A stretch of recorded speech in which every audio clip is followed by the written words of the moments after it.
Haleluya. Selamat pagi Bapak Ibu Saudara yang dikasihi Tuhan. Kita percaya bahwa kuasa Allah bekerja bagi setiap kita yang membuka hati, mau meninggikan Dia.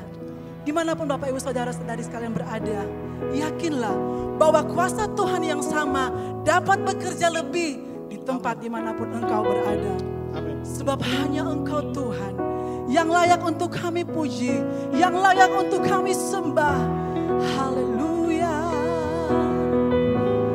Terima kasih Tuhan.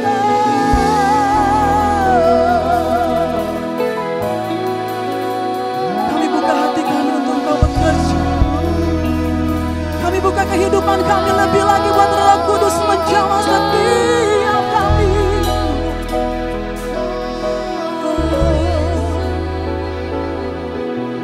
Sebab semesta alam tunduk kepada kuasa kemuliaan-Mu Tuhan. Tubuh jiwa roh kami angkat padamu Yesus. Haleluya.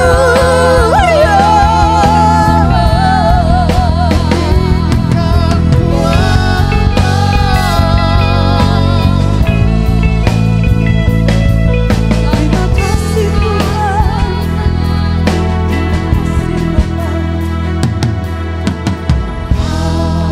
Alam semesta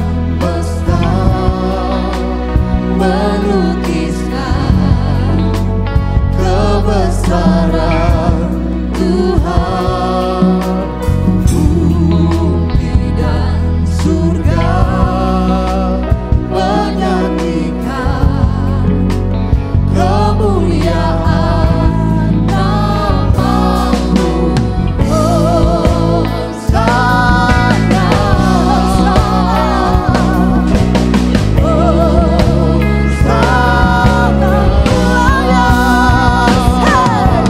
layak dipuji disembah. Allah yang berkata dulu, sekarang dan selamanya. Raja atas segala raja, nama-Mu besar terpuji. Memuji Tuhan. Tunduk pada kuasa Tuhan. Haleluya.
hatiku pagi hari ini. Kami mau bersuka cita buat belas kasih kemurahan. Aliran surgawi mengalir dalam hidup kami, mengalir dalam hidup jemaat-Mu, umat-umat-Mu yang seribuan Tuhan. Terbuka buat kuasa Roh Kudus bekerja.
melebihi setiap sikon kami Tuhan. Engkau terbesar di atas segala-galanya.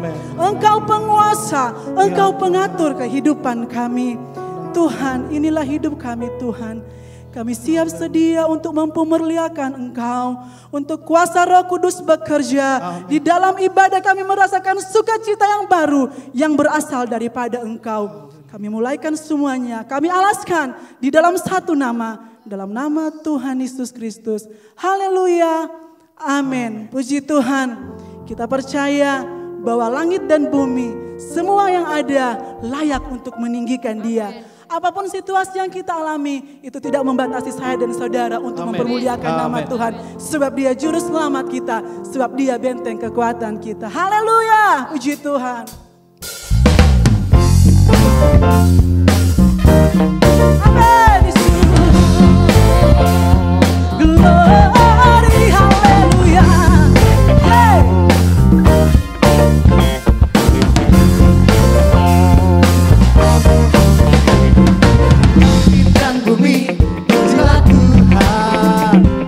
Sebab Dia ciptakan semuanya. Keagungannya mengatasi langit bumi. Sampai sujud lagi. Kita katakan, mari semuanya memuji Tuhan.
puji Engkau Tuhan.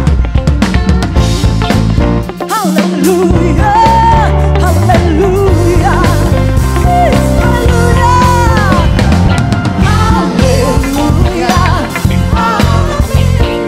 haleluya, amin, haleluya, amin, haleluya, katakan haleluya, haleluya, Yesus, haleluya, amin, haleluya, amin, lagi haleluya,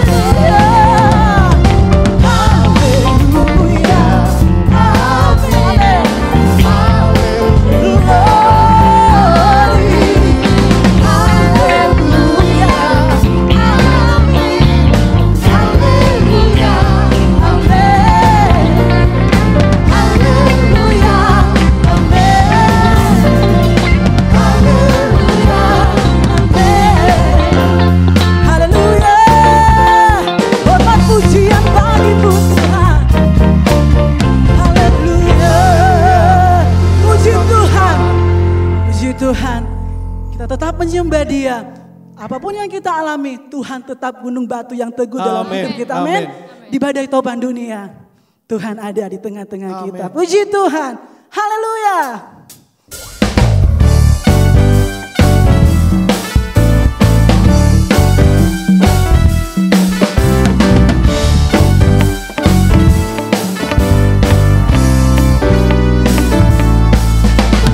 Badai topan dunia, Tuhanlah perlindunganku. Kaki goncang semesta, Tuhanlah baik siang maupun malam. Baik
Pancenane istimewa.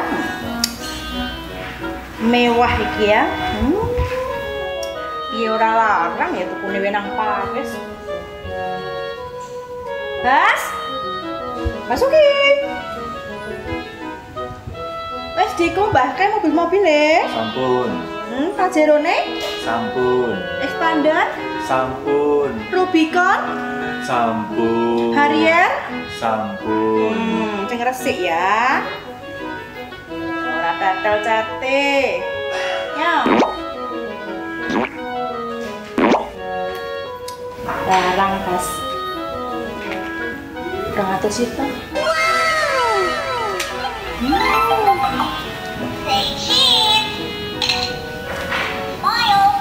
Hari Jumat, 15 Mei 2020 lalu, telah dibagikan 120 paket sembako ke tiap-tiap koordinator rayon GPDI COTW Temanggung.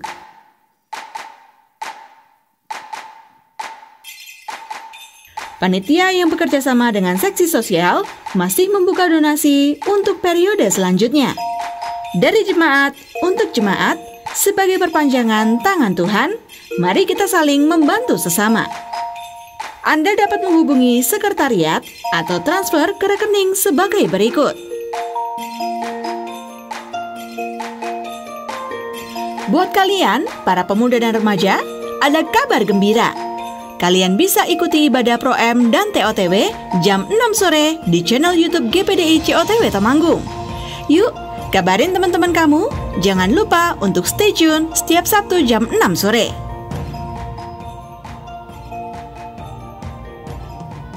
Doro?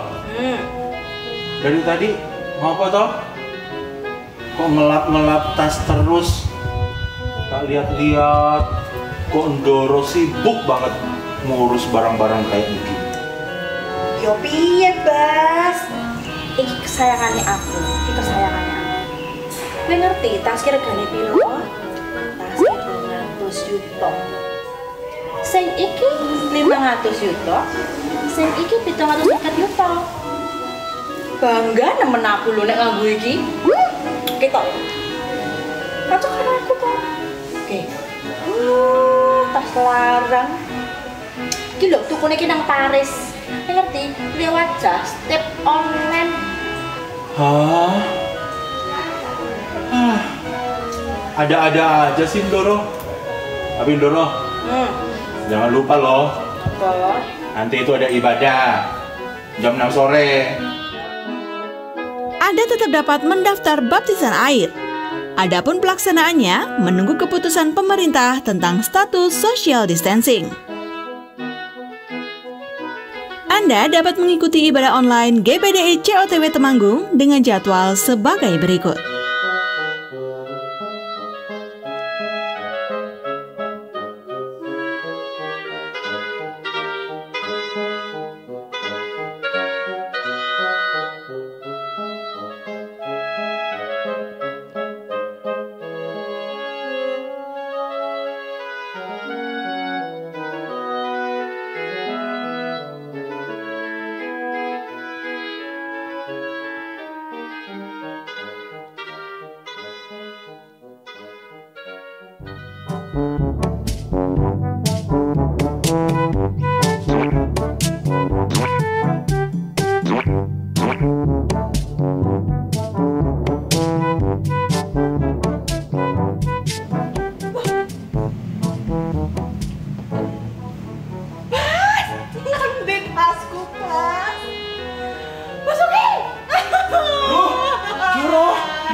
Rumah ini kemasukan pencuri.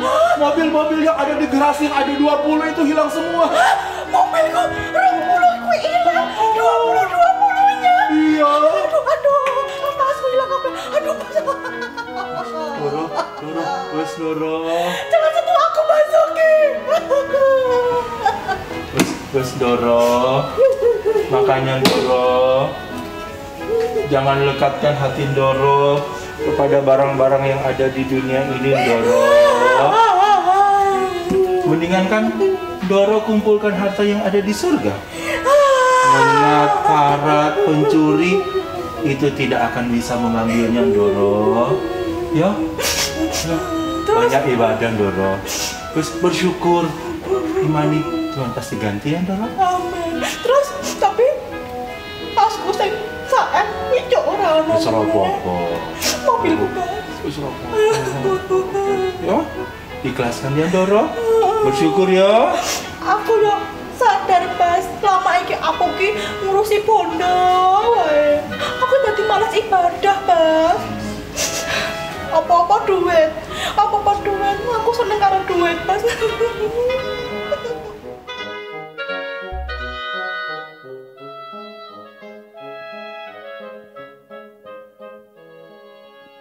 Puji Tuhan, kami merindukan setiap kebenaran firman-Mu dalam hidup kami. Kami mendekati Bapa takhta kasih karunia-Mu. Haleluya. Bapa, kami datang padamu, Tuhan.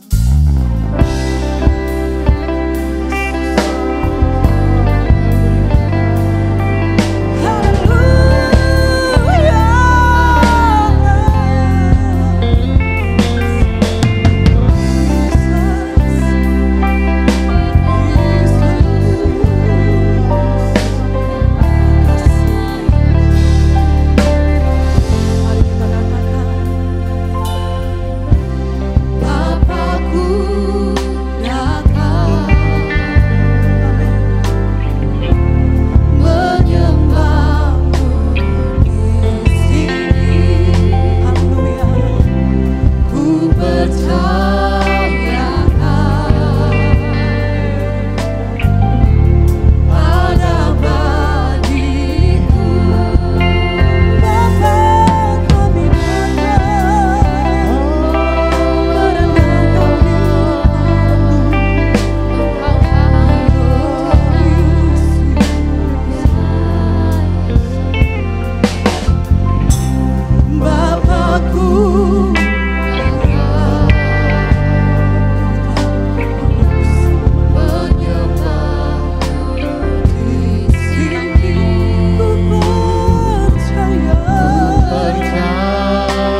Pada pagi ini kami merasakan hadirat-Mu Tuhan. Dan saat ini kami mau duduk diam mendengarkan sabda firman-Mu Tuhan. Kami mau merasakan kasih-Mu lewat kebenaran firman-Mu Tuhan. Biarlah firman-Mu menyentuh setiap hidup kami, hati kami Tuhan. Dan biarlah firman-Mu mengubah setiap kehidupan kami Tuhan. Yang lemah dikuatkan, yang sakit disembuhkan, yang butuh penghiburan Engkau hiburkan Tuhan lewat kebenaran firman-Mu. Berbicaralah Tuhan lewat hamba-Mu yang akan menyampaikan kebenaran firman-Mu. Biarlah Engkau jamah lidah bibirnya untuk menyampaikan sesuai kehendak-Mu saja Tuhan. Dan kami Tuhan tidak hanya mau jadi pendengar saja, tapi kami mau jadi pelaku-pelaku firman-Mu Tuhan. Dan saat ini kami mau diam di dalam hadirat-Mu Tuhan, mendengarkan firman-Mu. Kami mau responi firman-Mu dengan iman kami. Di dalam nama Tuhan Yesus kami mau siap mendengarkan firman-Mu. Haleluya, amin.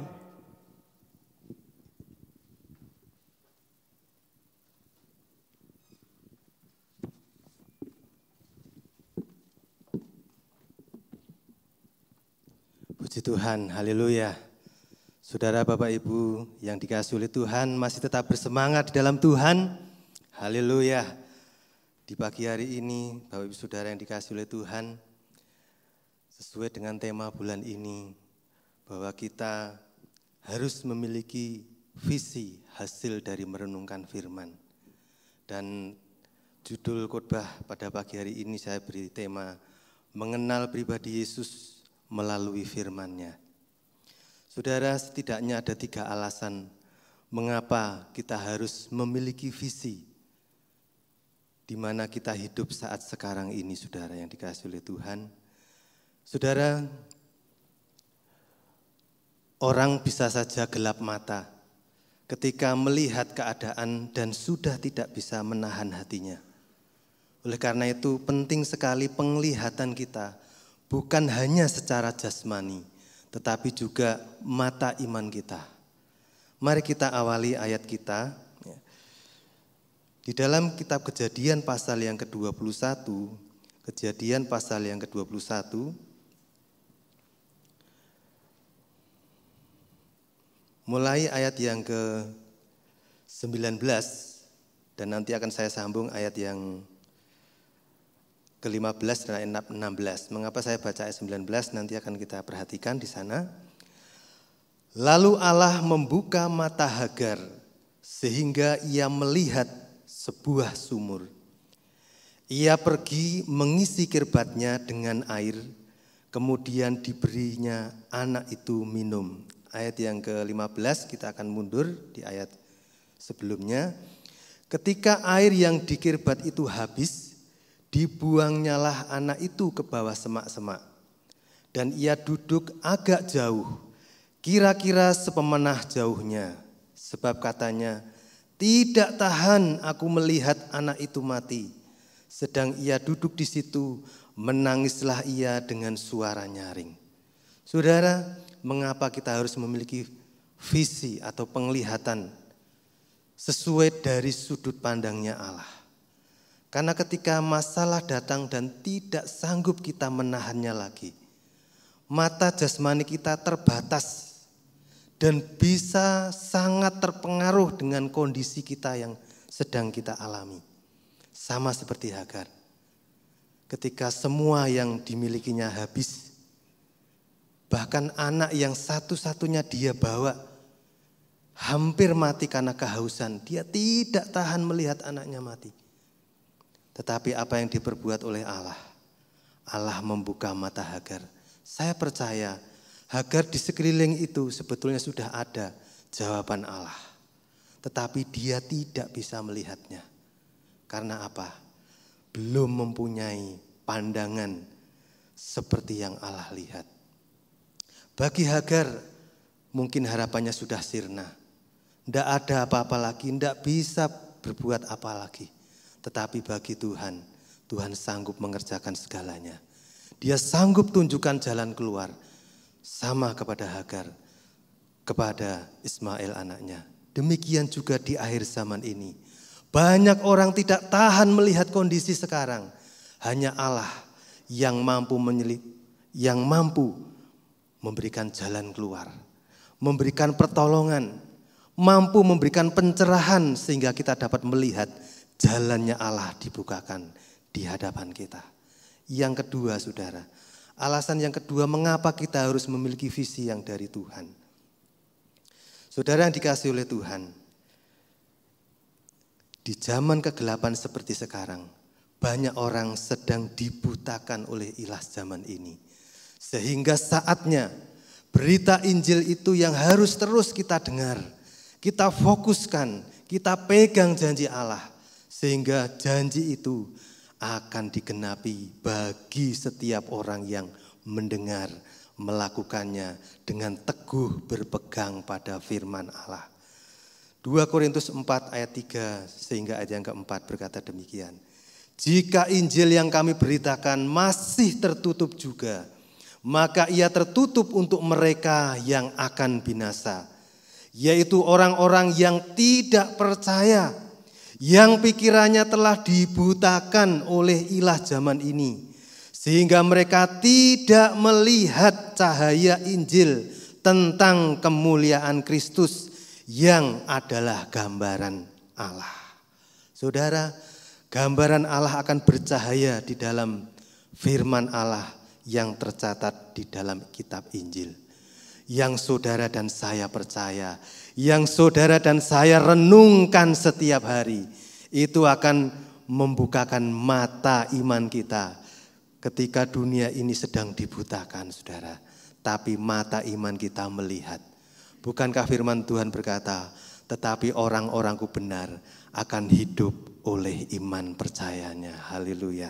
Saudara, yang ketiga, alasan yang ketiga mengapa kita harus memiliki visi, memiliki penglihatan seperti sudut pandangnya Allah, saudara. Kita akan melihat di dalam kitab Wahyu pasal yang ketiga. Mulai ayat yang ke-7 sehingga ayat yang ke-8. Wahyu 3 ayat yang ke-7 sehingga ayat yang ke-8. Dan tuliskanlah kepada malaikat jemaat di Philadelphia. Inilah firman yang dari yang kudus, yang benar, yang memegang kunci Daud. Apabila ia membuka, tidak ada yang dapat menutup. Apabila ia menutup, tidak ada yang dapat membuka. Aku tahu segala pekerjaanmu. Lihatlah, aku telah membuka pintu bagimu yang tidak dapat ditutup oleh seorang pun. Aku tahu bahwa kekuatanmu tidak seberapa, namun engkau menuruti firmanku dan engkau tidak menyangkal namaku. Haleluya, saudara. Ini saatnya Tuhan membuka dan menutup pintu di mana seorang pun tidak dapat mengerjakannya. Hanya Yesus sendiri. Di tangan dialah ada kunci untuk berkuasa membuka dan menutupnya, saudara. Di hari-hari ini mungkin banyak orang sedang berkata, semua jalan sudah tertutup. Bukan hanya jalan biasa yang masuk ke kampung-kampung di lockdown, saudara. Tetapi ada banyak kesulitan di sana sini. Hanya di tangan Yesus ada kunci Daud. Dan itu diperuntukkan bagi saya dan saudara yang percaya. Pegang janji Allah. Lakukan firman Allah. Dia tahu segala pekerjaan saya dan saudara. Dia siapkan kuncinya ketika engkau membutuhkan. Tuhan siap bukakan bagimu. Haleluya. Mungkin di pintu yang lain tertutup. Tapi Allah sediakan pintu yang lain yang akan dibukakan bagimu dan bagi saya, saudara. Kita akan masuk di dalam firman Tuhan. Saya tadi sudah berkatakan bahwa tema firman Tuhan pagi hari ini mengenal pribadi Yesus melalui firman-Nya. Saudara, yang pertama, bagaimana cara kita mengenal Yesus melalui firman-Nya? Di dalam kitab Injil Yohanes, saudara, di awal Injil yang dicatat oleh Rasul Yohanes, di sana ada seorang yang diutus oleh Allah bernama Yohanes Pembaptis, saudara. Kita akan belajar dari seorang pribadi Yohanes Pembaptis ini. Kita melihat ayatnya di dalam Injil Yohanes 1 ayat yang ke-19. Injil Yohanes 1 ayat yang ke-19. Berkata demikian. Dan inilah kesaksian Yohanes ketika orang Yahudi dari Yerusalem mengutus beberapa imam dan orang-orang Lewi kepadanya untuk menanyakan dia, siapakah engkau? Ayat 24, saya lompat ke ayat 24. Dan di antara orang-orang yang diutus itu ada beberapa orang Farisi. Saudara, beberapa imam, orang-orang Lewi, bahkan orang Farisi diutus untuk mendengar bagaimana kesaksian Yohanes Pembaptis. Apakah dia adalah Mesias? Saudara dapat memperhatikan mulai ayat yang 19 dan seterusnya. Pengakuan dari Yohanes Pembaptis, dia bukan Mesias, tapi dia harus membaptis. Saudara, imam-imam, orang-orang Lewi, orang Farisi hanya mengenal Yesus secara manusia biasa yang dilahirkan oleh Yusuf dan Maria, tetapi tidak dapat mengenal dia, Yesus yang sesungguhnya datang diutus oleh Bapa di surga. Yohanes 1 ayat 26 berkata demikian. Yohanes menjawab mereka katanya, aku membaptis dengan air, tetapi di tengah-tengah kamu berdiri dia yang tidak kamu kenal. Ini Yohanes Pembaptis mengatakannya di depan imam, di depan orang Lewi, di depan orang Farisi. Kamu memang kenal secara lahir. Yesus ini dilahirkan oleh Bapak Yusuf dan Ibu Maria. Tetapi engkau tidak dapat mengenal dia yang diutus oleh Bapa di surga. Lihat di dalam Injil Yohanes 1 ayat yang ke-13. Saudara, Injil Yohanes 1 ayat 13 berkata demikian. Orang-orang yang diperanakkan bukan dari darah atau dari daging, bukan pula secara jasmani oleh keinginan seorang laki-laki, melainkan dari Allah. Saudara, orang Farisi memang mengenal Yesus itu dari Yusuf dan Maria, tetapi itu hanya secara daging, secara jasmani. Tetapi orang Farisi tidak mengenal bahwa Yesus diutus oleh Allah Bapa di surga, saudara. Perhatikan Yohanes 1 ayat 3, Injil Yohanes 1 ayat yang ketiga berkata demikian. Segala sesuatu dijadikan oleh dia, dan tanpa dia tidak ada suatu pun yang telah jadi dari segala yang telah dijadikan. Saya sambung, lompat ke ayat yang ke-10, berkata demikian. Ia telah ada di dalam dunia dan dunia dijadikan olehnya, tetapi dunia tidak mengenalnya, saudara. Saudara, imam, orang Lewi, orang Farisi menyelidiki kitab-kitab suci, tetapi mereka tidak akan pernah bisa percaya bahwa Yesus itu adalah Allah sendiri sudah menjadi wujud manusia. Yohanes 1 ayat 14. Yesus adalah Allah yang telah menjadi manusia. Yesus telah ada sebelum dunia dijadikan, bahkan dunia dijadikan oleh dia. Pengenalan yang demikian tidak bisa dipercaya oleh imam, orang Lewi dan orang Farisi, saudara. Karena mereka melihat berdasarkan mata jasmani. Coba saudara bandingkan. Bukan hanya orang Lewi, bukan hanya orang Farisi, bukan hanya imam-imam, tetapi orang-orang yang berasal dari Nazaret, daerah di mana Yesus berasal. Mari kita bandingkan Injil Markus pasal yang ke-6. Injil Markus pasal yang ke-6, mulai ayat yang pertama sehingga ayat yang ketiga. Judul perikop, Yesus ditolak di Nazaret. Kemudian Yesus berangkat dari situ dan tiba di tempat asalnya. Sedang murid-muridnya mengikuti dia. Pada hari Sabat ia mulai mengajar di rumah ibadat. Dan jemaat yang besar takjub ketika mendengar dia. Dan mereka berkata, dari mana diperolehnya semuanya itu? Hikmat apa pulakah yang diberikan kepadanya? Dan mujizat yang demikian, bagaimanakah dapat diadakan oleh tangannya? Bukankah ia ini tukang kayu, anak Maria, saudara Yakobus, Yoses, Yudas dan Simon? Dan bukankah saudara-saudara yang perempuan ada bersama kita? Lalu mereka kecewa dan menolak dia. Saudara, mengenal pribadi Yesus melalui firman-Nya itu tidak cukup hanya membolak-balik kitab suci saja, tetapi harus ada iman di dalam firman Allah. Orang yang berasal dari Nazaret sendiri mengenal pribadi Yesus. Dia anak Maria. Mereka heran melihat mujizat yang dikerjakan oleh tangannya, hikmat yang diperolehnya. Mereka heran, mereka takjub mendengar pengajarannya. Demikian juga para murid. Namun mereka setelah melihat dan mengenalnya, mereka kecewa dan menolak Yesus. Saudara, pengenalan kita jangan hanya dibatasi dengan apa yang kita dapat lihat, apa yang nampak di depan mata. Apa yang nampak di depan mata memang penting untuk kita lihat, kita perhatikan. Tetapi lebih daripada itu, iman kita hendaknya kita mau sungguh-sungguh pegang firman Allah. Sehingga ketika firman itu disampaikan, Yesus adalah Allah sendiri. Yesus telah ada sebelum dunia dijadikan. Yesus adalah Allah yang telah menjadi manusia. Dan barang siapa menerimanya, dia diberi kuasa untuk menjadi anak-anak Allah.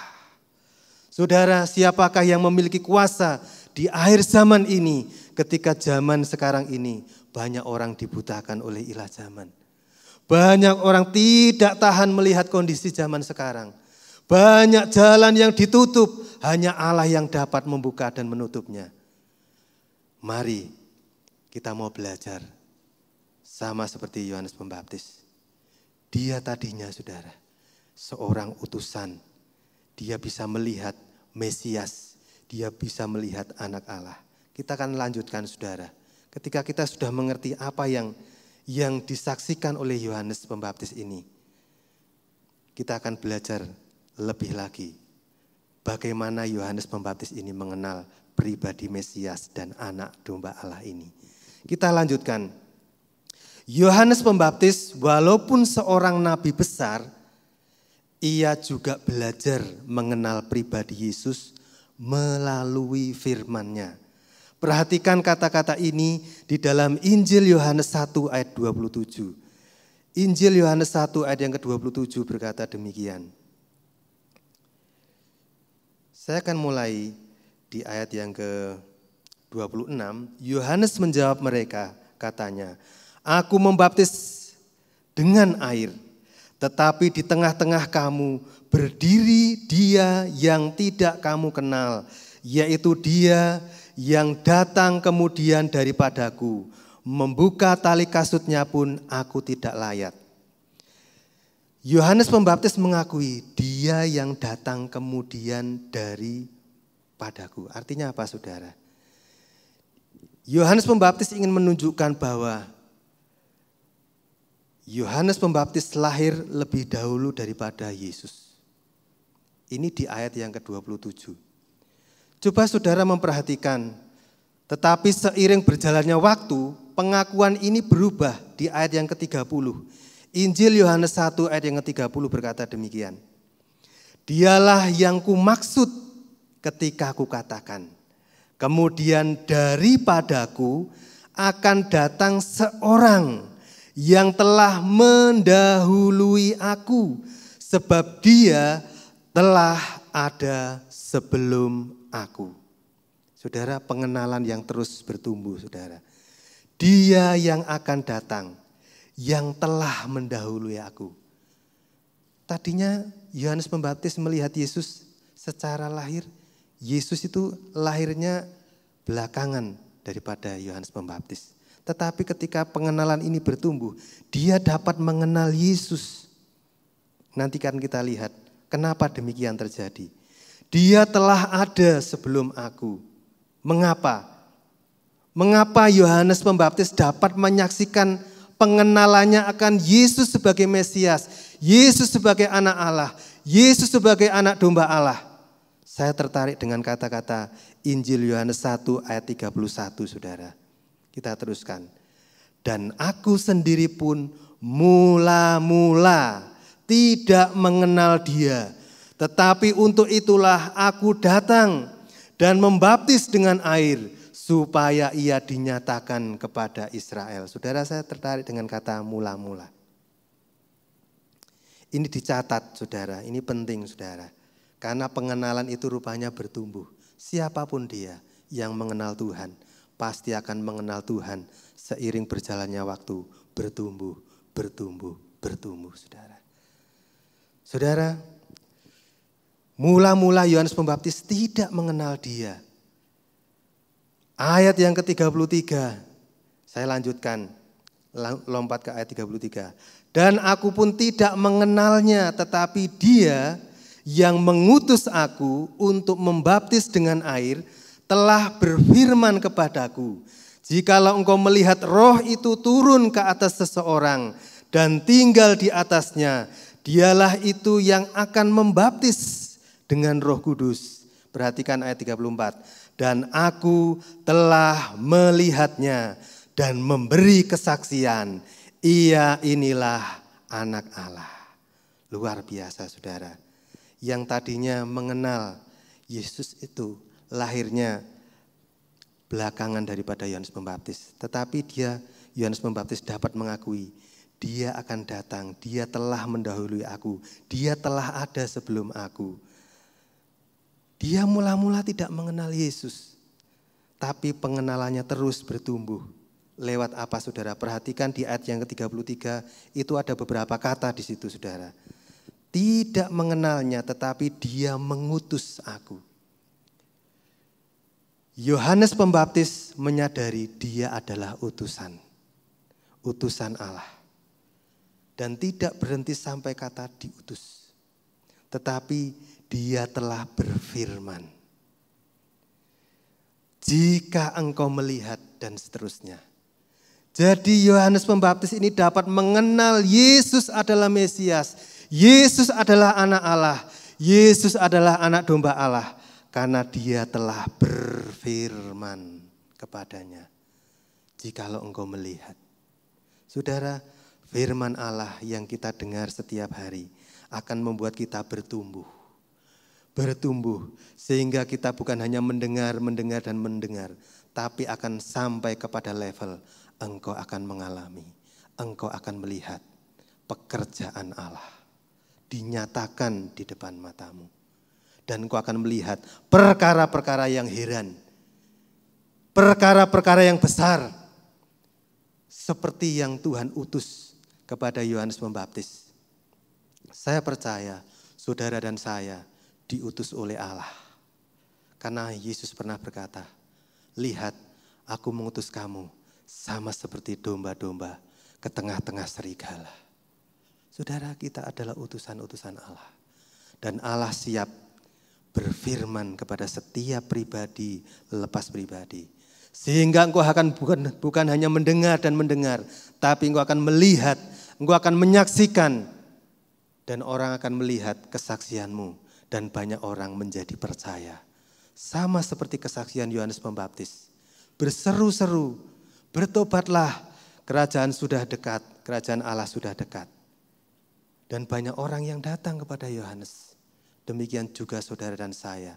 Ketika saudara dan saya yakin engkau diutus oleh Allah. Firman Allah engkau pegang dalam hidupmu. Dan firman Allah akan membuat engkau melihat dan mengalami dan mengenal pribadi Yesus melalui firman-Nya. Dan firman-Nya itu akan digenapi dalam hidup saya dan saudara. Banyak orang akan datang kepada saudara dan saya.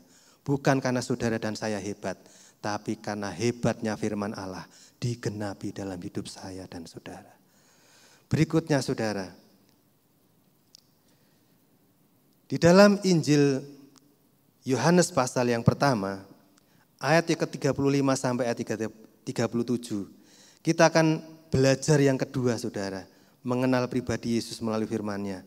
Belajarlah menemukan pribadi Yesus lewat mereka yang telah bertemu Yesus secara pribadi. Saya ulangi, Belajarlah menemukan pribadi Yesus lewat mereka yang telah bertemu Yesus secara pribadi. Yohanes 1 ayat 35 sehingga ayat yang ke-37. Murid-murid Yesus yang pertama. Pada keesokan harinya Yohanes berdiri di situ pula dengan 2 orang muridnya. Dan ketika ia melihat Yesus lewat, ia berkata, "Lihatlah anak domba Allah." Kedua murid itu mendengar apa yang dikatakannya itu. Lalu mereka pergi mengikut Yesus. Saudara, 2 orang yang mengikut Yesus ketika bersama dengan Yohanes Pembaptis. Saya merenungkan 2 murid ini adalah murid Yohanes Pembaptis. Dan ketika mendengar dan melihat kesaksian Yohanes Pembaptis, murid ini pergi mengikuti Yesus. Pelajaran ini sangat penting, saudara. Ketika kita mendengar dan melihat kesaksian dari orang yang diutus oleh Allah. Orang yang sudah secara pribadi ketemu dengan Yesus, yaitu Yohanes Pembaptis, membuat banyak orang akan datang. Bukan kepada Yohanes Pembaptis sendiri, tapi akan pergi dan mengikuti Yesus. Kesaksian saudara bukan supaya banyak orang datang kepada saudara saja, tetapi banyak orang itu akan mengarahkan diri kepada Yesus. Karena di dalam saudara sumbernya juga sama, Yesus. Jadi ketika mereka bertemu dengan saudara karena kesaksian, karena melihat, mendengar saudara dipakai luar biasa oleh Tuhan, diberkati luar biasa oleh Tuhan. Mereka bukan melihat saudara tapi melihat Yesus yang ada di dalam saudara. Dan dia mencari Yesus. Dan mereka mengikut Yesus, saudara. Ayat selanjutnya, saudara. 2 orang murid itu yang mengikuti Yesus adalah Andreas, dan Andreas ini membawa Simon Petrus. Yohanes 1 ayat 39 sampai ayat yang ke-42 berkata demikian. Ia berkata kepada mereka, "Marilah dan kamu akan melihatnya." Dan mereka pun datang dan melihat di mana Yesus tinggal. Dan hari itu mereka tinggal bersama-sama dengan dia. Waktu itu kira-kira pukul 4. Salah seorang dari keduanya yang mendengar perkataan Yohanes lalu mengikut Yesus adalah Andreas, saudara Simon Petrus. Ayat 41, Andreas mula-mula bertemu dengan Simon saudaranya dan ia berkatanya, perhatikan kata ini, "Kami telah menemukan Mesias," artinya Kristus. Ia membawanya kepada Yesus. Yesus memandang dia dan berkata, "Engkau Simon anak Yohanes, engkau akan dinamakan Kefas," artinya Petrus. Saudara, Andreas menemukan Mesias. Perhatikan, mulai dari Yohanes Pembaptis. Kemudian datanglah 2 orang, Andreas dan Petrus. Tapi mula-mula Andreas menemukan Mesias dan Andreas membawa Petrus. Dan perhatikan, ini masih ada selanjutnya, saudara. Saya tertarik sekali dengan ayat-ayat ini, saudara. Ayat 43, saudara. Keesokan harinya Yesus memutuskan untuk berangkat ke Galilea. Ia bertemu dengan Filipus dan berkata kepadanya, "Ikutlah aku." Sampai ayat yang 45, saudara. Filipus itu berasal dari Betsaida, kota Andreas dan Petrus. Filipus bertemu dengan Natanael dan berkata kepadanya, "Kami telah menemukan Dia yang disebut oleh Musa dalam kitab Taurat dan oleh para nabi, yaitu Yesus, anak Yusuf dari Nazaret." Saudara, ketika Filipus dipanggil Yesus untuk mengikuti Yesus, otomatis Filipus sudah berjumpa dengan Yesus. Dan ketika Filipus bertemu dengan Natanael, pertemuan ini karena Filipus sudah menemukan Mesias yang disebut oleh Musa. Dan Natanael ini di awal agak ragu. Mungkinkah, ya, di ayat 46 Natanael berkata kepadanya, "Mungkinkah sesuatu yang baik datang dari Nazaret?" tapi tidak berhenti kepada keraguan-raguan di Natanael ini. Filipus mengajaknya, ayat yang ke-47. Kata Filipus kepadanya, mari dan lihatlah. Yesus melihat Natanael datang kepadanya, lalu berkata tentang dia, lihat, inilah seorang Israel sejati, tidak ada kepalsuan di dalamnya. 48. Kata Natanael kepadanya, bagaimanakah engkau mengenal aku? Jawab Yesus kepadanya, sebelum Filipus memanggil engkau, aku telah melihat engkau di bawah pohon ara. Saudara, ketika engkau dan saya sungguh-sungguh belajar, melihat, mendengar kesaksian dari orang-orang yang telah bertemu dengan Yesus secara pribadi, kesaksian mereka membangun, hidup mereka diubahkan, hidup mereka disertai, sudah dijamah, sudah diubahkan oleh Yesus. Dan gambaran Yesus semakin besar. Sama seperti pengakuan Yohanes Pembaptis.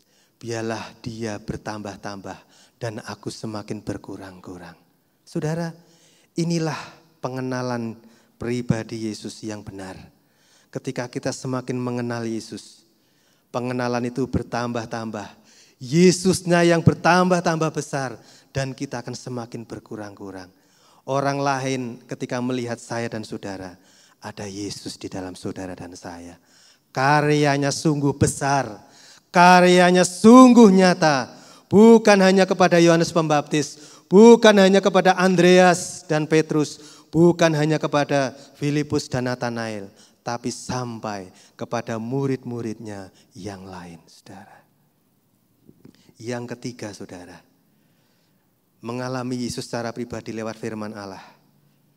Alamilah rema dari firman Allah, yaitu Yesuslah sendiri sedang berkata-kata dengan engkau dan percayalah pada apa yang Dia sedang katakan kepada kita. Alami rema setiap hari, saudara. Alami rema Tuhan dari firman Allah setiap hari. Itulah ketika Yesus secara pribadi sedang berkata-kata dengan saya dan saudara. Dan ketika apa yang Dia katakan, peganglah, percayalah. Dan engkau akan melihat bahwa Tuhan sungguh-sungguh nyata, hadir dan berkuasa dalam hidup saya dan saudara. Ayat yang ke-26, Injil Yohanes pasal 4, kita akan melihat di sana, saudara. Injil Yohanes pasal yang keempat, ayat yang ke-26 berkata demikian. Kata Yesus kepadanya, kepada perempuan Samaria, akulah Dia yang sedang berkata-kata dengan engkau. Kalau saudara melihat di ayat mulai ayat 16 sehingga ayat yang ke-19, maka di sana saudara dapat menemukan kata Yesus kepadanya, Yohanes 4 mulai ayat 16. Kata Yesus kepadanya, pergilah, panggillah suamimu dan datang ke sini. Kata perempuan itu, aku tidak mempunyai suami. Kata Yesus kepadanya, tepat katamu bahwa engkau tidak mempunyai suami. Saudara, percakapan Yesus dengan perempuan Samaria ini, saudara, mengantar kepada perempuan ini sampai kepada titik perempuan ini terima firman Allah secara pribadi. Pengakuannya dia sampaikan di ayat yang ke-19. Kata perempuan itu kepada Yesus, Tuhan, nyata sekarang kepadaku bahwa engkau seorang nabi. Apakah arti nabi, saudara? Orang yang menyampaikan firman Allah. Orang yang menyampaikan firman Allah kepada setiap orang di mana Tuhan menghendaki berbicara secara pribadi. Dan Yesus berbicara secara pribadi kepada perempuan ini. Dan benar, ketika firman itu nyata kepada perempuan ini tidak sanggup mengelak. Panggil suamimu. Dan perempuan ini mengakui, saudara. Ketika firman Allah, rema itu datang kepada kita, jangan kita mengelak, jangan kita menolak. Karena itu Allah sendiri yang sedang berbicara kepadaku, kepada saudara dan saya. Sehingga katakan, ya Tuhan, nyata sekarang padaku, Engkau adalah Yesus, Mesias, Anak Allah. Engkau juru selamatku pribadi, menyelamatkan hidupku dari dosa, menyelamatkan hidupku dari kehancuran, membukakan mataku dari ilah zaman ini yang sedang membutakan banyak orang. Saudara, ketika Yesus datang menjumpai setiap orang, dia kepingin berfirman secara pribadi. Tangkap firman Allah secara pribadi. Orang bisa saja mendengar firman Tuhan lewat orang tua, lewat siapapun, itu penting. Sama seperti kata perempuan ini di ayat yang ke-20. Nenek moyang kami menyembah di atas gunung itu, di atas gunung ini. Tetapi kamu katakan bahwa Yerusalemlah tempat orang menyembah. Jadi nenek moyangnya rupanya sudah mengerti tradisi orang menyembah. Tetapi perempuan ini baru menyadari bahwa ada tempat penyembahan di mana bertemu secara pribadi dengan Allah. Dan perempuan ini sedang mengalami Yesus. Akulah sendiri yang sedang berkata-kata dengan engkau. Saudara, ini pengakuan perempuan Samaria. Yang kedua, saudara, mengalami firman Allah secara pribadi. Kita akan melihat contohnya di dalam Injil Yohanes pasal yang ke-9. Injil Yohanes pasal yang ke-9. Mulai ayat yang ke-37. Ini adalah seorang yang dilahirkan sejak dari kecil mengalami kebutaan, saudara. Saya akan langsung menuju ayat 37 sampai ayat 38. Yohanes 9 ayat 37 mulai. Kata Yesus kepadanya, engkau bukan saja melihat dia, tetapi dia yang sedang berkata-kata dengan engkau, dialah itu. Katanya, aku percaya Tuhan. Lalu ia sujud menyembahnya. Saudara, sampai kepada titik inilah anak yang dilahirkan sejak lahir sudah buta. Dia sendiri mengenal secara pribadi dengan Yesus. Ketika dia dengar Yesus sedang berkata-kata dengan orang buta ini. Bukan saja dapat melihat karena sudah disembuhkan dari butanya. Tetapi dia mendengar, dia sendiri melihat Yesus sedang berdiri di hadapannya berkata-kata dengan orang buta ini. Dan ketika dia sudah diteguhkan, ketemu secara pribadi, mendengar secara pribadi, dia tidak takut dengan konsekuensinya. Di ayat yang ke-35, apa konsekuensi dari kesaksiannya, saudara? Yohanes 9 ayat 35. Yesus mendengar bahwa ia telah diusir keluar oleh mereka. Kemudian ia bertemu dengan dia. Percayakah engkau kepada anak manusia? Saudara, ketika kita terima penyataan ilahi secara pribadi, kesaksian kita mungkin bisa mendatangkan konsekuensi tertentu. Banyak orang bisa menjadi heran. Banyak orang bisa menjadi terheran-heran melihat kita diubahkan oleh Tuhan. Mereka tidak percaya. Mereka tidak mungkin mengatakan seperti itu bisa terjadi.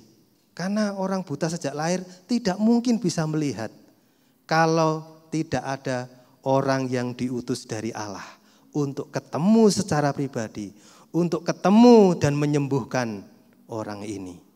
Saudara, ketika setiap orang mau membuka hatinya, terima firman Allah secara khusus dalam hati kita, maka firman itu akan menyembuhkan saudara dan saya. Yang tidak mungkin disembuhkan oleh manusia biasa, tapi Yesus sanggup menyembuhkannya. Dan itu menjadi kesaksian yang dahsyat, yang tidak terbantahkan. Yang tidak terbantahkan. Orang yang buta sejak lahir tidak mungkin bisa disembuhkan. Hanya mungkin pekerjaan-pekerjaan Allah harus dinyatakan kepadanya. Bukan salah orang tuanya, bukan salah dia sendiri. Bukan salahnya Tuhan melahirkan, mengadakan dia ada di dunia ini. Tapi harus ada pekerjaan Allah yang dinyatakan. Apa itu? Yaitu firman Allah yang secara khusus datang kepada setiap pribadi yang akan disembuhkan, yang akan percaya, yang akan mengalami, yang akan mengenal secara pribadi Yesus Kristus Tuhan. Banyak orang bisa menjadi tidak percaya, tapi bagi orang percaya, betapa hebatnya kuasanya bagi orang yang percaya. Hebat saudara, bagi orang yang percaya. Kita akan melihat yang ketiga, ketika orang sungguh-sungguh mengalami firman Allah secara khusus, dia akan mengakui bahwa luar biasa, dahsyat Yesus Kristus Allah kita itu. Pengakuan Petrus saudara, kita akan melihat Yohanes 6 mulai ayat yang ke-61. Injil Yohanes pasal yang ke-6 mulai ayat yang ke-60 dan ayat 61 berkata demikian. Murid-murid yang mengundurkan diri di Galilea, sesudah mendengar semuanya itu, banyak dari murid-murid Yesus yang berkata, perkataan ini keras, siapakah yang sanggup mendengarkannya? Ayat 61, Yesus yang di dalam hatinya tahu bahwa murid-muridnya bersungut-sungut tentang hal itu, berkata kepada mereka, adakah perkataan itu menggoncangkan imanmu? Saudara, bisa jadi perkataan Yesus secara pribadi itu bisa menggoncangkan setiap orang.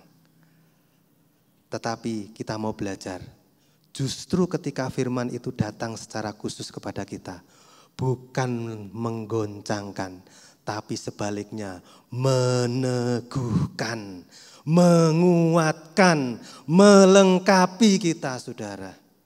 Sehingga menjadi murid-murid yang bukan mengundurkan diri, melainkan menjadi murid-murid yang militan saudara. Terbukti saudara, itu di dalam pengakuan Petrus mulai ayat yang ke-67 saudara berkata demikian. Maka kata Yesus kepada ke-12 muridnya, apakah kamu tidak mau pergi juga? Tetapi jawab Simon Petrus kepadanya, Tuhan, kepada siapakah kami akan pergi? Perkataanmu adalah perkataan hidup yang kekal. Ayat 69, dan kami telah percaya dan tahu bahwa engkau adalah yang kudus dari Allah. Saudara, kalau kita melihat padanan ayat ini dicatat di dalam Injil Matius pasal yang ke-16.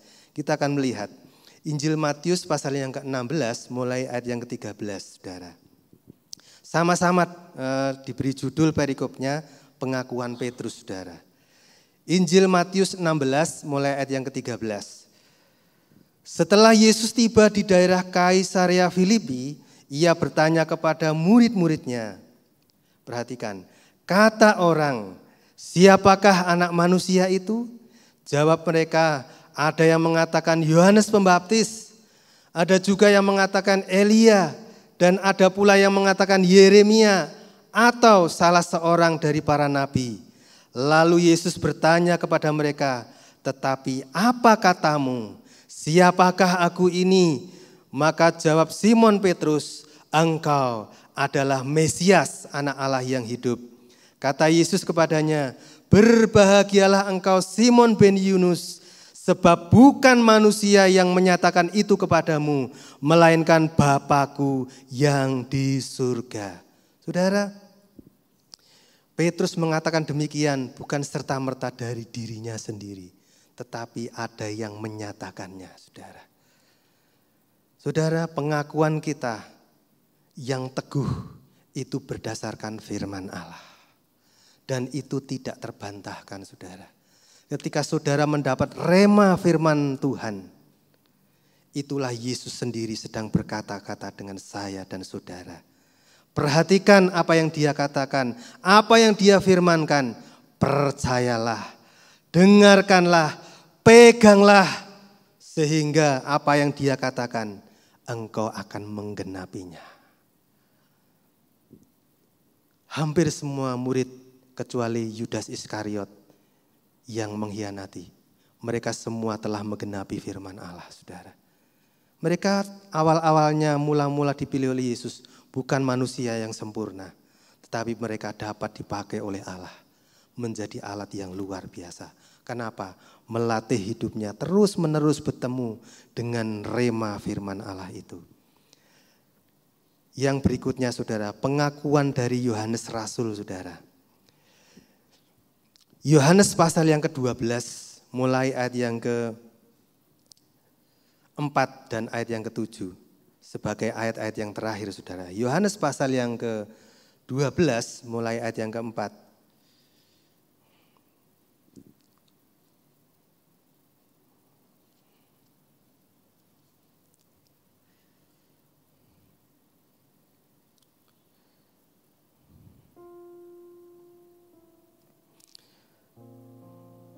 Maaf, saya salah mencatat ayatnya. Kita akan melihat di dalam kitab Wahyu pasal yang pertama.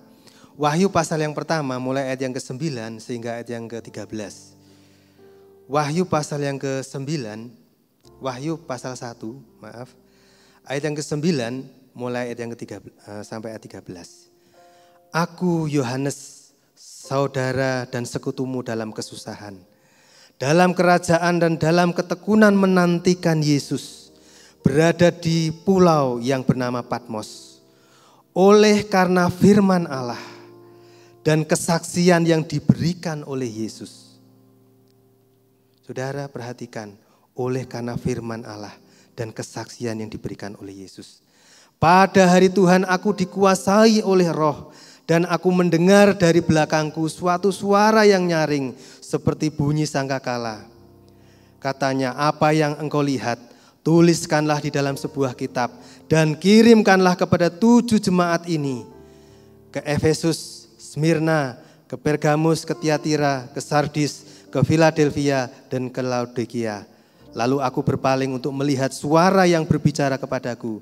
Dan setelah aku berpaling, tampaklah kepadaku 7 kaki dian dari emas.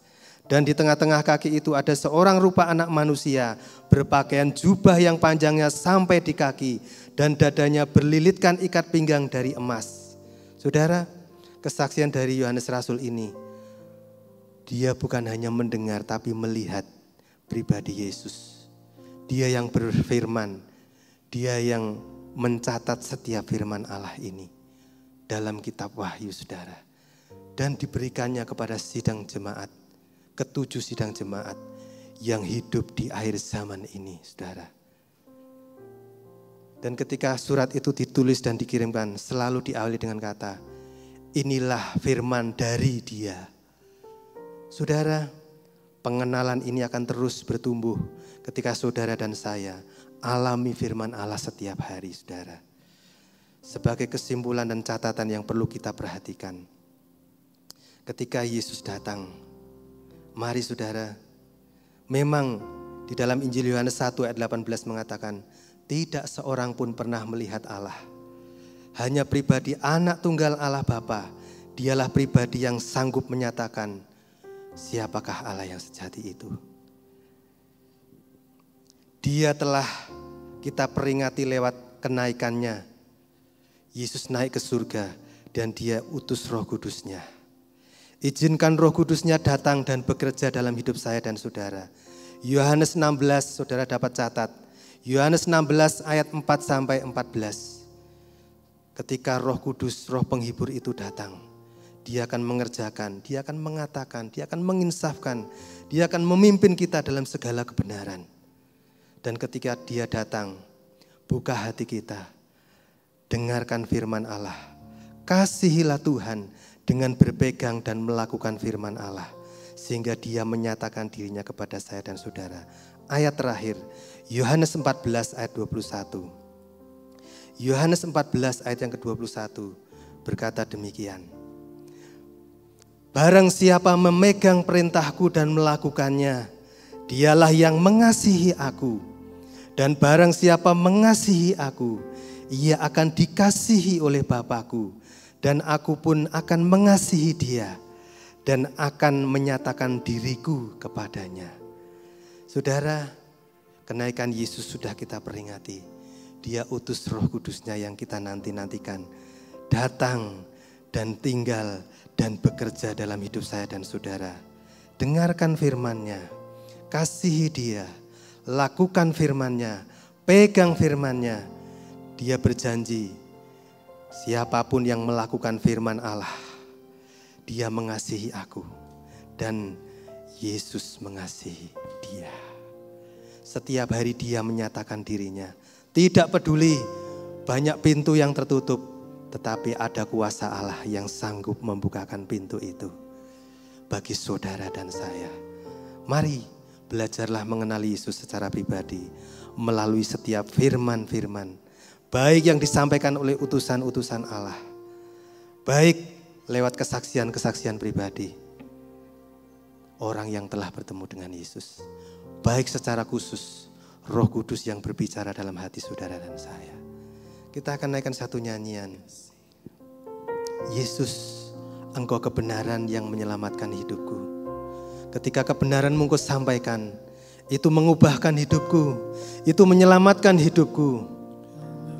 Dan mereka akan melihat bahwa Yesus hidup di dalam hidupku, menyelamatkan, mengubahkan, mengasihi hidupku. Haleluya Yesus. Oh, haleluya. Yesus, Yesus Kau kebenaran yang menyelamatkanku. Kau memberikanku hidup dan pengharapan. Amin Tuhan. Ku ikut kehendak-Mu, ku perlu anugerah-Mu. Amin Tuhan. Ku nyatakan janjiku kepadamu. Kalau ku hidup, hidupku bagimu Tuhan. Kalau ku hidup bagimu. Hatiku tetap menyembah-Mu. Dunia tak bisa menjauhkanku dari kasih-Mu. Selama ku hidup bagimu. Mataku tetap memandang-Mu. Dunia tak bisa menjauhkanku dari kasih-Mu. Katakan, hanya Engkau Yesus kebenaran. Yesus Kau kebenaran yang menyelamatkanku. Kau memberikanku hidup dan pengharapan.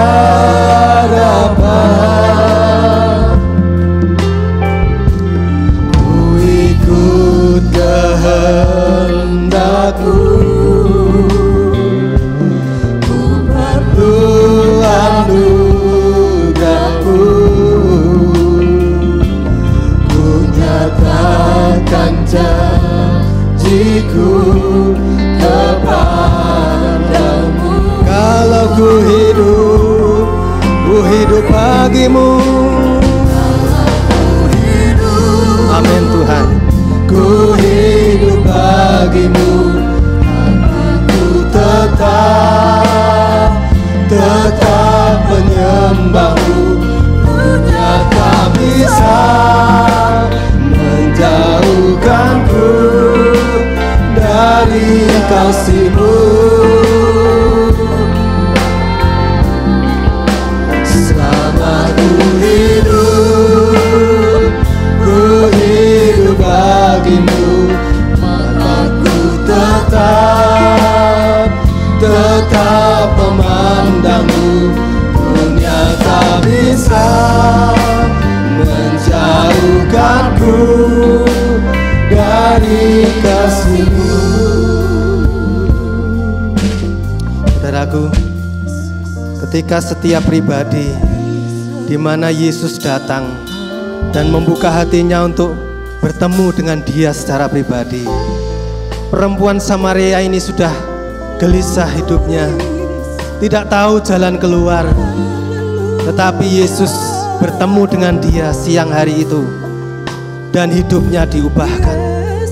Ketika semua murid mulai kembali kepada hidupnya yang lama, mereka tidak lagi bisa bertemu dengan Yesus yang pernah dia jumpai.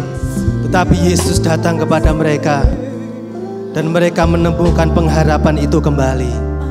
Bukalah hati kita bertemu dengan Yesus secara pribadi.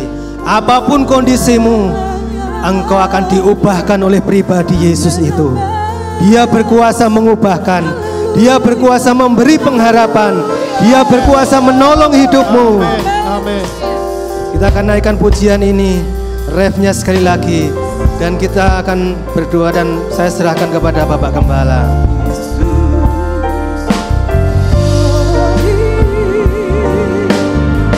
Kalau ku hidup bagimu, hatiku tetap menyembah-Mu. Dunia tak bisa menjauhkanku dari kasih-Mu. Selama ku hidup bagimu, mataku tetap memandang-Mu. Dunia tak bisa menjauhkanku dari kasih-Mu. Bapak Ibu Saudara sekalian, tadi firman Allah begitu kuat mengatakan, bertumbuhlah di dalam Dia. Dan kabar baiknya, kalau kita mau tetap tinggal di dalam Dia, kita akan menghasilkan buah. Firman Allah mengatakan, sebagaimana apa yang Yohanes lihat, Injil Yohanes pasal yang ke-5, ketika engkau tinggal di dalam Aku, engkau akan menghasilkan buah. Bahkan Yohanes 15 ayat yang kedua tadi mengatakan, bahkan ketika ada carang yang tidak berbuah, seluruh terjemahan hampir seluruhnya menuliskan ranting yang tidak berbuah dipotongnya. Tetapi kata dipotongnya menggunakan kata airo. Dan kalau saudara perhatikan, bahkan di dalam terjemahan airo itu, pertama kali terjemahan dari Thayer ataupun dari Strong Concordance, airo itu artinya I will rise up, I will elevate, aku akan angkat. Bukan take away, bukan dipotong, tapi aku akan angkat. Rupanya ada banyak ranting-ranting yang nempel ke tanah. Sama seperti tadi COTW News, ada yang lebih nempel kepada ilah zaman ini. Tadi Pak Budi juga katakan, sehingga itu tidak bisa membuat berbuah. Tapi ketika ada ranting yang tidak berbuah sekalipun, firman Allah mengatakan, aku akan airo. Kalau saudara lihat di dalam Alkitab elektronik, saudara bisa download juga Indonesian Modern Bible. Karena di dalam Indonesian Modern Bible, di situ dikatakan, setiap ranting yang tidak berbuah, engkau akan mengangkatnya supaya dia bisa berbuah. Dan kabar baiknya, rancangan Tuhan bukan hanya berbuah. supaya lebih banyak berbuah. Bahkan di ayat yang kelima mengatakan, supaya berbuah banyak. Engkau akan bear fruit, engkau akan more fruit, engkau akan much fruit, engkau akan dibuat berhasil. Allah melihat Saulus tidak berbuah, tapi Allah airo dia sehingga Saulus menjadi Paulus. Dia menuliskan sebagian besar dari perjanjian baru. Mungkin ada di antara Bapak Ibu Saudara sekalian, selama ini engkau mulai berpikir kekristenan saya stagnan, hanya begini-begini saja. Izinkan firman Allah mengairo hidupmu, mengangkat hidupmu. Masih ada kesempatan, masih ada harapan. Bahkan di tengah masa yang sukar, ketika Allah izinkan yang jasmani ditekan, Allah ingin perkara rohani Allah munculkan. Ketika yang jasmani rasanya dibatasi, Allah ingin maksimalkan perkara rohani dalam hidupmu. Mungkin ada di antaramu selama ini engkau terlalu memberatkan perkara yang jasmani. Dimanapun engkau berada, engkau bisa berkata, Tuhan, ini kami Tuhan, saya mau temukan pewahyuan tentang Engkau. Engkau boleh mengangkat tanganmu di rumahmu masing-masing. Kita mau berdoa di dalam nama Tuhan Yesus Kristus. Engkau melihat keberadaan kami. Kalau selama ini mata kami hanya tertuju kepada perkara-perkara duniawi ini, kami lebih melekat kepada perkara-perkara dunia ini Tuhan. Hari ini kami bersyukur, bahkan di dalam kondisi seperti ini, ketika yang jasmani sepertinya dibatasi, ketika yang jasmani sepertinya ditekan, hari ini Engkau akan mengairo kami, Engkau akan mengangkat kami. Kami mengalami pewahyuan tentang Engkau. Yesus adalah pokok anggur kami Tuhan. Kami rantingnya, kami mau melekat kepadamu Tuhan. Hati kami mau melekat, pikiran kami mau melekat kepadamu. Dan kami bawa kami dan seisi keluarga kami mau melekat hanya kepada Engkau.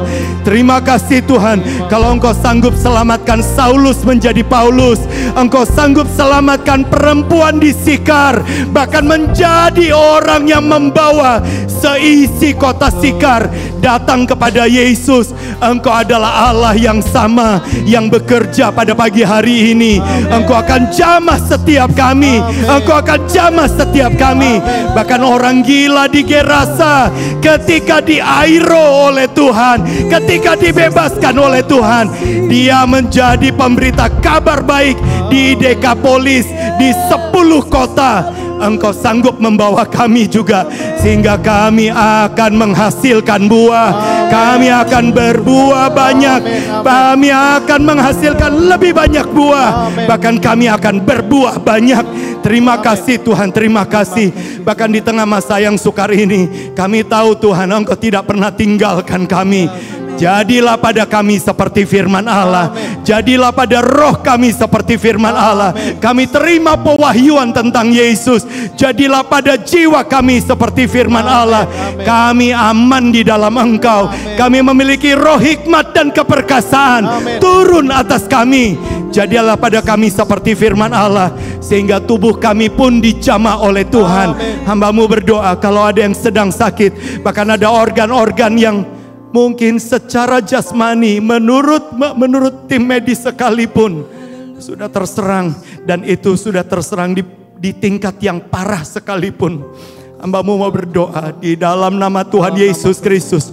Engkau sanggup airo kami, Engkau sanggup airo kami, Engkau sanggup angkat kami.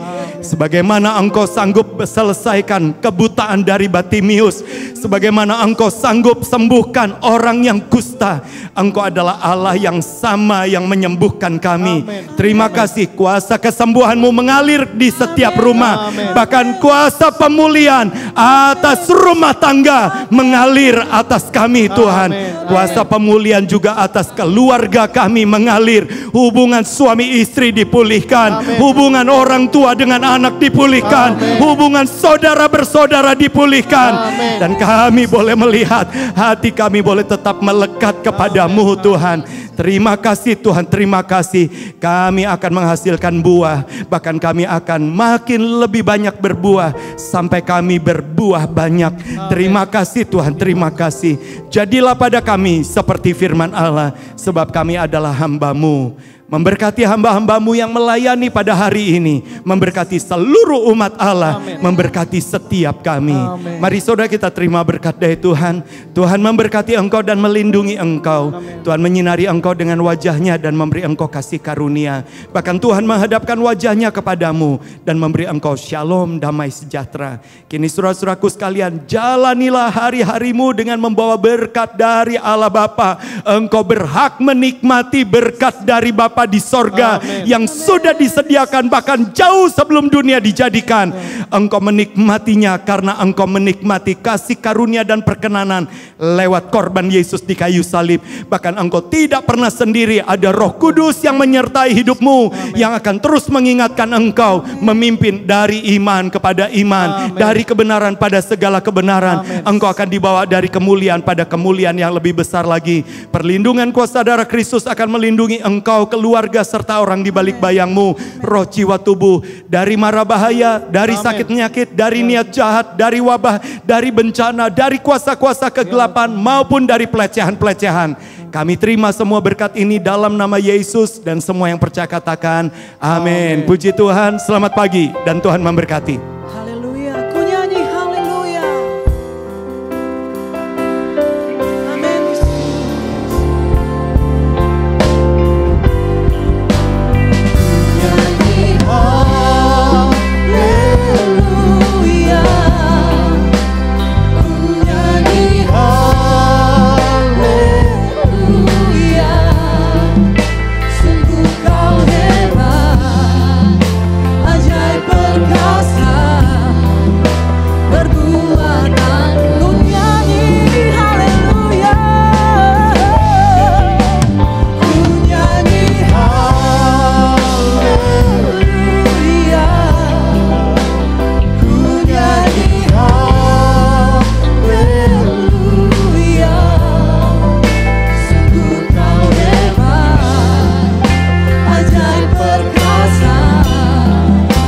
Perbuatanmu